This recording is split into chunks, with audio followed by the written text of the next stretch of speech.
You're watching Off 63rd here on WYCC TV 20. I've got three august gentlemen with me, Mr. Sawyer, Mr.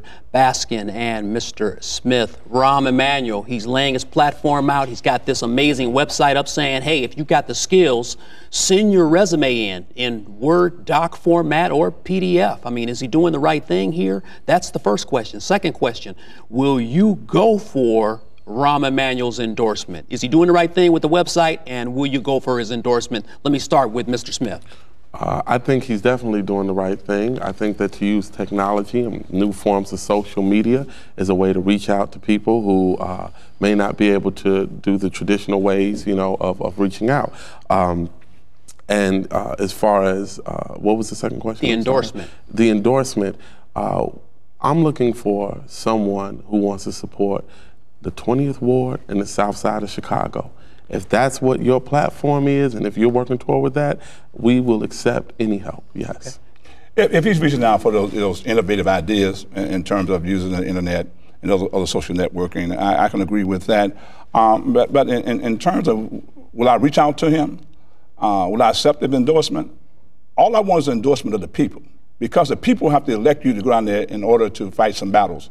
As you know, the last mayor appointed 33 city council members. Ouch. So that means that they couldn't say no to him if they wanted to. And I don't want that same thing happening to our people to get shortchanged. See, and I'm sick and tired of people like most of the aldermen saying, what do they do with our tax dollars? Our tax dollars pay for everything from streets, curbs and gutters, tree trimming, policemen, firemen, and the rest of it. And every time you see a piece of data literature, this is what they say. Well, I got this for you. My tax dollars paid for that, and I saw my tax bill recently, and I don't say Alderman such and such and so-and-so paid this for me. Yeah, sometimes. The taxpayers pay that, and they get it confused. The citizens get it confused. We got to educate the citizenry, let them know that their tax dollars pay for that. They're entitled to that. No one gives that to them. Yeah. So if the mayor, I'm saying, if he's a weak mayor and we have a strong city council, we can do the things we need to do. A mayor don't produce legislation in the city council, but the city councilmen do. And we got to educate our people so they understand those type of dynamics. But the mayor can push forward some of the legislation and try to round up some of the aldermen to get the votes, the 26 votes. Okay, we're going to see about this, because Daley was wielding a very sharp and very big sword when it came to that council. And let me come to Mr. Sawyer here quickly. Let me say this. I agree with the two gentlemen here regarding the social networking and the media. But in my race, for example, the mayor-elect has already made their decision and endorsed the incumbent. Not have a problem with that. The problem that I have with that, when I read the paper, it was my understanding, and maybe you all read that as well, that he was going to reach out to all candidates. I did not get a phone call. I did not get an email or a text or anything like that, or smoke screen, anything like that. And that's fine, because I was not seeking his endorsement that way. He was predetermined. So someone has been co-opted already. Well, so it's not me. And like I said, I look forward to working with the mayor, not for the mayor. And what I would say is this, you know, in terms of politics in general in Chicago, I think we look at it as one way or the other. I don't think it has to be that way. When we look at Walmart, we looked and we saw Walmart made a deal with the unions in order for the Walmart to be in Chicago. So now there will be union workers contracting to build the Walmart. The workers are going to be paid higher wages. So we saw two people come together, but so often, and especially in African-American politics, they want you to choose a side. Choose one side or the other. Yeah. I think it's unsophisticated, and I think under a Chase Smith office, you would see someone who's willing to work with both ends for the betterment of the ward. Let me ask this question quickly, and then I'm going to go to phone lines. I just need this right down the line here. Chase Smith, did Chicago have a consensus black candidate for mayor? No. Okay, Mr. Baskin. No, not at all. We have a consensus. Yeah. Yes, we know. That's good. You know, and you want to elaborate? I grew up in politics, and I guess I'm talking more on the committeeman side now. When you endorse a candidate, you carried a candidate. Yeah. You know, I don't understand how these committeemen in the city of Chicago endorse candidates, but not carry one. I'm for Carol. That does, you know, when I'm for you, that means I spend money for you. I get troops out for you. I make an investment in you. I'm for you, but I don't have your back. Right, now, that's all this was. I'm for you. I'm for you because I'm scared what the black community is going to say if I don't be for you. You know what? Let me go to the phone lines. Now, the problem with the Go ahead, make it quick. I'm going to go to the phone lines. The problem with the consensus candidate, they didn't come up with no consensus money to put consensus candidate out there. Thank you. Phone lines. You can call me at 773-487-3630, 773-487-3630. You're on the line, off 63rd. What's your comment this evening? How you doing, Mr. McClendon? My name is Sherman. How you doing, Sherman? I wanted to speak. Can you hear me? Yes, sir. I wanted to ask the gentleman, you alluded to the fact that people get what they get because they accept what they accept. I want to know, as a former Chicago myself in the 24th Ward, what are you guys willing to accept, period, in terms of getting what your constituents want?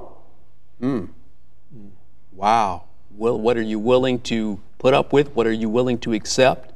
Are any of you gonna cut any deals? That's a very broad question, and I think that it's hard to answer that question without it being qualified. It has to be qualified with what are we specifically talking about. There are a host of issues, and my thing is you need a whole system solution to deal with a whole system problem. We can't talk about education unless we can talk about drug addiction, malnutrition, self-hate issues. We can't talk about jobs unless we can talk about the reentry programs with prisons. So when you're talking about what is it that we're willing to put up with, we're already pulling up with everything up to our heads. What is it that we can do to lower what we're putting up with? Good. Let me come to Roderick Sawyer when it comes to biggest concerns in your community right now. Give me two biggest concerns. Biggest concerns, they all intertwine, but economic development and crime.